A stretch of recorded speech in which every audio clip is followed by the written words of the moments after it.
안녕하세요. 부자 오빠입니다. 2분기 실적 발표가 불과 며칠 전에 있었는데 벌써 3분기 실적 예상치가 나왔습니다. 결론부터 말씀드리면 실적이 굉장히 좋게 나올 것으로 예상이 되고 있습니다. 영업이익 15조까지 전망이 되고 있는데 사실 2분기 실적도 12조를 돌파하면서 예상치를 상회하는 어닝 서프라이즈가 나왔었는데 3분기에는 훨씬 더 좋게 나올 것 같습니다. 지금 분위기가 워낙에 안 좋기 때문에 사실 3분기 호실적 전망에도 불구하고 이게 주가에 전혀 반영이 안 되고 있는데 언젠가 상승 반전이 한번 나와주게 된다면 이게 기폭제로 작용할 수도 있을 것 같습니다. 구체적인 내용을 한번 보면 일단 3분기 D램 고정 거래 가격이 2분기 대비해서 최대 8%까지 상승할 것이라고 보고 있고 낸드 플래시 역시 마찬가지로 5%에서 10% 정도 상승할 것으로 전망이 되고 있습니다. 그래서 지금 증권가에서는 3분기 매출을 최대 70조까지 잡고 있고요. 영업이익은 15조에 육박할 것이다. 이렇게 기분 좋은 전망을 내놨습니다.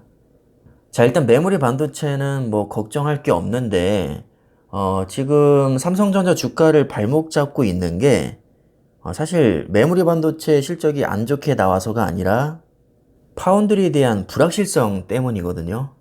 사실 메모리 반도체는 이미 뭐 수십 년 동안 세계 최고라는 것을 입증을 했기 때문에 딱히 새로울 게 없습니다. 우리는 뭔가 다른 분야에서도 잘할 수 있다라는 것을 보여줘야 되는데 사실 아직까지는 딱히 그런 모습을 보여주지 못하고 있죠. 이게 주가를 발목 잡고 있는 아주 큰 원인 중에 하나라고 생각을 합니다.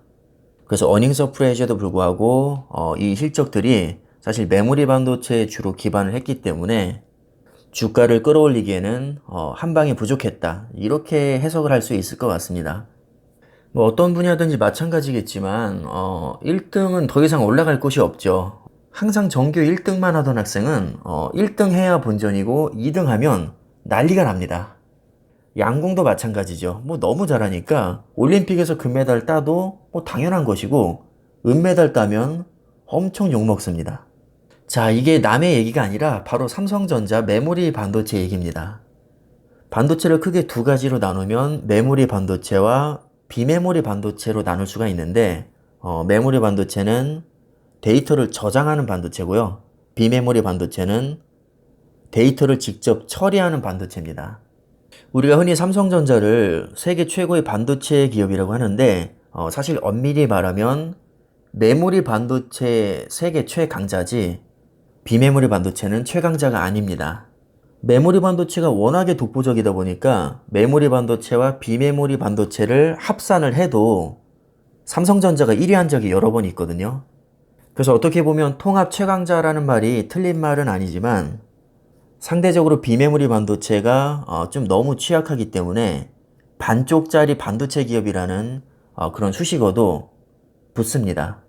그래서 향후 10년 동안은 이제는 비메모리도 좀 잡아보자. 그래서 세계 1위를 목표로 하고 171조를 투자를 하죠. 근데 그 171조 중에 가장 많이 투자되는 분야가 바로 파운드리입니다. 그러니까 일반적인 시각에서 봤을 때 메모리 반도체는 뭐 이미 너무 잘하고 있으니까 세계 1위를 하는 게 당연한 것이고 파운드리는 뭔가 새롭게 개척하는 분야이기 때문에 불안하면서도 한편으로는 기대감도 많이 있습니다. 올해 초부터 반도체 슈퍼사이클이 시작이 됐으니까 그냥 사람들이 생각할 때는 당연히 삼성전자 실적은 좋게 나올 수밖에 없다. 따라서 어닝 서프라이즈가 나왔어도 이건 너무나도 당연한 결과니까 신선함이 떨어지는 것이죠. 아마 어닝 쇼크가 나왔으면 주가는 꽤 많이 빠졌을 겁니다.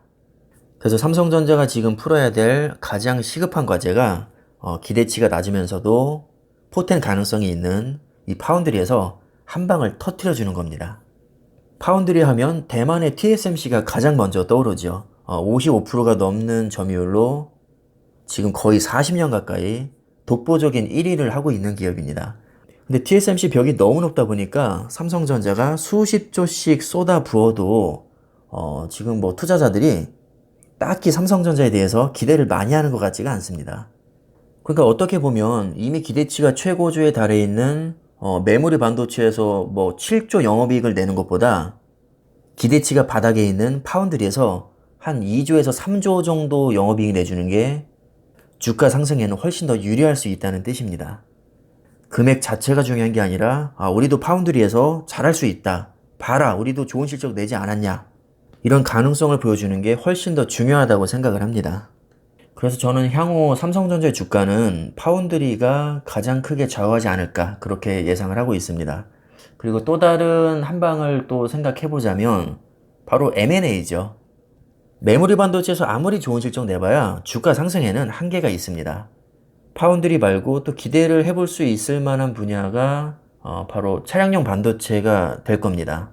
이미 차량용 반도체에서 세계 1, 2위를 다투는 NXP 반도체와 인피니언의 인수를 사실 검토를 하고 있습니다.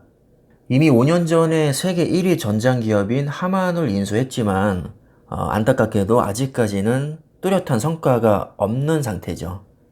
그래서 아무도 이 하만의 실적에 주목하지 않습니다. 심지어 실적 발표 때 하만 얘기는 나오지도 않습니다. 굉장히 지금 답답한 상황인데 여기서 NXP 반도체나 인피니언을 만약에 인수를 하게 된다면 자동차라는 공통분모가 있기 때문에 분명히 시너지 효과가 발휘가 될 겁니다. 그렇게 되면 아무도 주목하지 않았던 자동차 시장에서 삼성전자의 새로운 성장 동력을 기대해 볼 수 있겠죠. 그래서 정리를 하면 이미 세계 1위인 메모리 반도체는 초격차 전략으로 무조건 1위 자리를 지켜야 됩니다. 이게 2위로 떨어지면 정말 난리가 날 겁니다. 그러니까 1위는 무조건 먹고 들어가야 되는 것이고 여기에 추가로 앞으로 새로운 성장 동력이 될 파운드리와 차량용 반도체에서 반드시 가시적인 성과를 보여줘야 외국인들이 돌아올 겁니다. 삼성전자 주가를 결정짓는 요인이 물론 수백 가지 수천 가지가 있겠지만 사실 누가 뭐래도 삼성전자 주가는 외국인이 좌우하는 게 맞습니다. 이것을 부정할 사람은 아무도 없죠. 결국 이래나 저래나 외국인이 돌아오지 않으면 삼성전자 주가는 오르기 힘든 것이 사실입니다. 삼성전자 주가가 오르기 위해서는 현실적으로 좀 개미들이 지금보다 더 많이 떨어져 나가야 되고요. 일단 파운드리에서 반드시 호실적을 내야 됩니다. 그리고 가장 중요한 외국인이 무조건 강매수세로 돌아와야 되고 M&A가 좀 빨리 성사되면 더 유리하겠죠. 여기에 이재용 부회장의 복귀까지 갖춰진다면 충분히 주가 상승을 기대해 볼 수 있다고 봅니다. 문제는 이 요소들이 과연 언제쯤 갖춰질까인데 지금으로서는 하나 단정 짓기가 사실 어려운 상황이죠. 여러 가지로 지금 많이 꼬여 있습니다. 그래도 3분기 실적도 좋게 나온다고 하고 우린 어차피 장기 투자를 하는 사람들이니까 희망의 끈을 놓지 말고 이 어려운 시기를 잘 이겨내시기를 바라겠습니다.